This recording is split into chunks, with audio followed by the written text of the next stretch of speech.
This pandemic has finally torn back the curtain on the idea that so many of the folks in charge know what they're doing.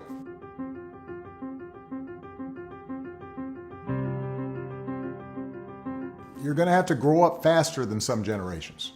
This pandemic has shaken up the status quo and laid bare a lot of our country's deep-seated problems, from massive economic inequality to ongoing racial disparities to a lack of basic health care for people who need it. It's woken a lot of young people up to the fact that the old ways of doing things just don't work. That it doesn't matter how much money you make if everyone around you is hungry and sick. And that our society and our democracy only work when we think not just about ourselves, but about each other. It's also pulled the curtain back on another hard truth, something that we all have to eventually accept once our childhood comes to an end. You know, all those adults that you used to think were in charge and knew what they were doing, turns out they don't have all the answers. A lot of them aren't even asking the right questions. So if the world's going to get better, it's going to be up to you. That realization may be kind of intimidating, but I hope it's also inspiring. With all the challenges this country faces right now, nobody can tell you, no, you're too young to understand, or this is how it's always been done. Because with so much uncertainty, with everything suddenly up for grabs, this is your generation's world to shape. Since I'm one of the old guys, I won't tell you what to do with this power that rests in your hands, but I'll leave you with 3 quick pieces of advice. First, don't be afraid. America's gone through tough times before. Slavery, civil war, famine, disease, the Great Depression, and 9/11. And each time, we came out stronger.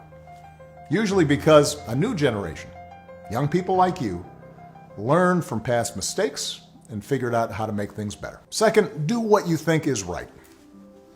Doing what feels good, what's convenient, what's easy, that's how little kids think. Unfortunately, a lot of so-called grown-ups, including some with fancy titles and important jobs, still think that way, which is why things are so screwed up. I hope that instead you decide to ground yourself in values that last, like honesty, hard work, responsibility, fairness, generosity, respect for others. You won't get it right every time. You'll make mistakes, like we all do. But if you listen to the truth that's inside yourself, even when it's hard, even when it's inconvenient, people will notice. They'll gravitate towards you. And you'll be part of the solution instead of part of the problem. And finally, build a community. No one does big things by themselves. Right now, when people are scared, it's easy to be cynical and say, let me just look out for myself, or my family, or people who look or think or pray like me. But if we're going to get through these difficult times, if we're going to create a world where everybody has opportunity to find a job and afford college, if we're going to save the environment and defeat future pandemics, then we're going to have to do it together. So be alive to one another's struggles. Stand up for one another's rights. Leave behind all the old ways of thinking that divide us. Sexism, racial prejudice, status, greed, and set the world on a different path.